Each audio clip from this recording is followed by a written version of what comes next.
Now, the minority in parliament has accused companies that assemble vehicles in Ghana of taking advantage of the tax incentives offered by the government without matching up to standards. We have more in this report. The Finance Minister Ken Ofori-Atta in his 2023 budget presentation announced an increase in value-added tax by 2.5% effective next year. This means consumers would have to pay more for goods and services. Speaking to journalists on the sidelines of a post-budget workshop at Ho in the Volta region, the ranking member on the Trade, Industry and Tourism Committee of Parliament, Emmanuel Amakofi-Boa, called for a review of the tax. There's something critical that must be looked at. It has to do with this increase of 2.5% in VAT. What implication does that have in the midst of what I just talked to you about? In the midst of almost the city losing, the Minister of Finance said it, losing over 50% of its value. We import everything. High interest rates.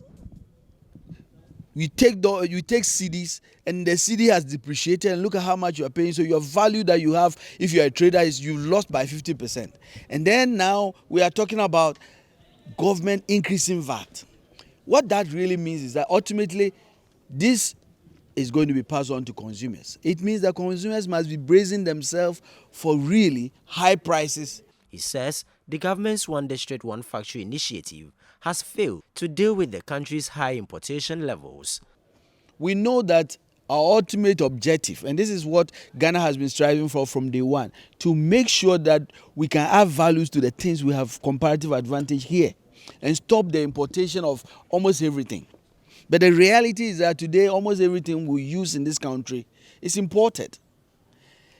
And that is why every government, from Kwame Nkrumah with its import substitution strategy, has been working to make sure that we can have industries that will produce the critical things that we need. Unfortunately, as we speak today, this government's flagship policy of One District, One Factory, if I ask the one critical question, has that been able to really address one problem of the things we import?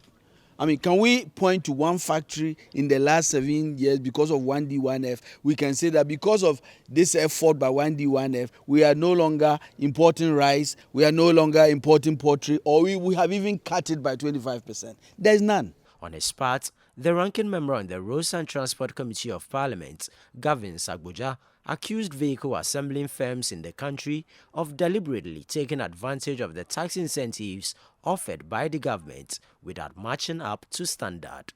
His comments comes on the back of government's withdrawal of a decision to ban the importation of used vehicles from 2023. What they are doing is to take advantage of the tax incentives that gives them that opportunity. When we see a vehicle assembly plant, it's the footprint of the organization. It's sometimes it's a whole city. What they are doing, we are not there yet. I think it's a good start.